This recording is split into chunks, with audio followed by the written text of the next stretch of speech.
Hey kindergartners, Mrs. Fernandez here. I'm going to read you this amazing book. It's called Owl Moon. It's one of my favorite books and I really hope that you enjoy it. Stay tuned afterward to find out what you're going to do with it. Enjoy!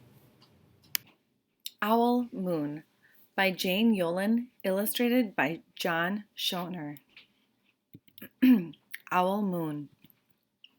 For my husband David, who took all of our children owling, Jane Yolen. To my granddaughter Nissa, for when she is old enough to go owling, John Schoner. It was late one winter night, long past my bedtime, when Pa and I went owling. There was no wind, the trees stood still as giant statues, and the moon was so bright the sky seemed to shine. Somewhere behind us a train whistle blew, long and low, like a sad, sad song. I could hear it through the woolen cap Pa had pulled down over my ears.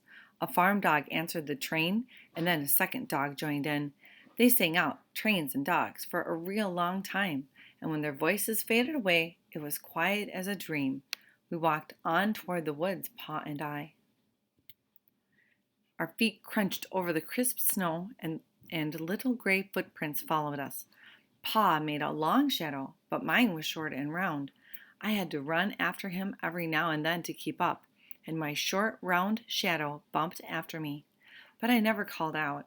If you go owling, you have to be quiet. That's what Pa always says. I had been waiting to go owling with Pa for a long, long time. We reached the line of pine trees, black and pointy against the sky, and Pa held up his hand. I stopped right where I was and waited. He looked up as if searching the stars, as if reading a map up there. The moon made his face into a silver mask. Then he called, "Hoo, hoo, hoo, hoo, hoo, hoo," the sound of a great horned owl. "Hoo, hoo, hoo, hoo, hoo." Again he called out, and then again. After each call, he was silent, and for a moment we both listened. But there was no answer. Pa shrugged, and I shrugged. I was not disappointed. My brothers all said, "Sometimes there's an owl, and sometimes there isn't." We walked on. I could feel the cold as if someone's icy hand was palmed down on my back, and my nose and the tops of my cheeks felt cold and hot at the same time. But I never said a word. If you go owling, you have to be quiet and make your own heat. We went into the woods. The shadows were the blackest things I had ever seen. They stained the white snow.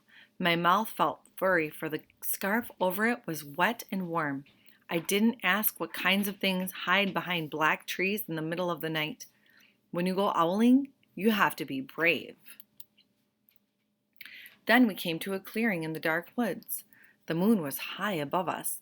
It seemed to fit exactly over the center of the clearing, and the snow below it was whiter than the milk in a cereal bowl. I sighed, and Pa held up his hand at the sound. I put my mittens over the scarf over my mouth, and I listened hard. And then Pa called, "Hoo, hoo, hoo, hoo, hoo, hoo, hoo, hoo, hoo, hoo, hoo." I listened and looked so hard, my ears hurt and my eyes got cloudy with the cold. Pa raised his face to call out again, but before he could open his mouth, an echo came threading its way through the trees. "Hoo, hoo, hoo, hoo, hoo, hoo." Pa almost smiled. Then he called back, "Hoo, hoo, hoo, hoo, hoo, hoo," just as if he and the owl were talking about supper or about the woods or the moon or the cold. I took my mitten off the scarf off my mouth, and I almost smiled too. The owl's call came closer from high up in the trees on the edge of the meadow. Nothing in the meadow moved. All of a sudden, an owl's shadow, part of the big tree shadow, lifted off and flew right over us. We watched silently with heat in our mouths, the heat of all those words we had not spoken. The shadow hooted again.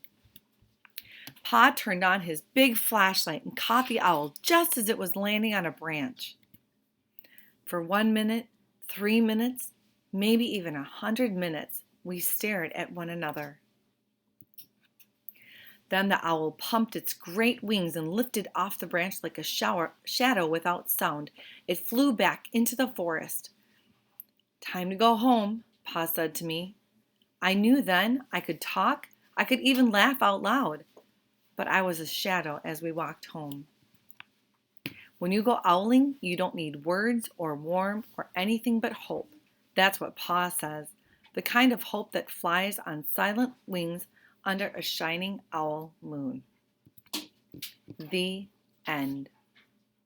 Hey kindergartners, now that you got to listen to this book, Owl Moon, what you're going to do is that you're going to record yourself saying what the setting of the book was, like when it took place, what time of year, what time of day, and where it took place, okay?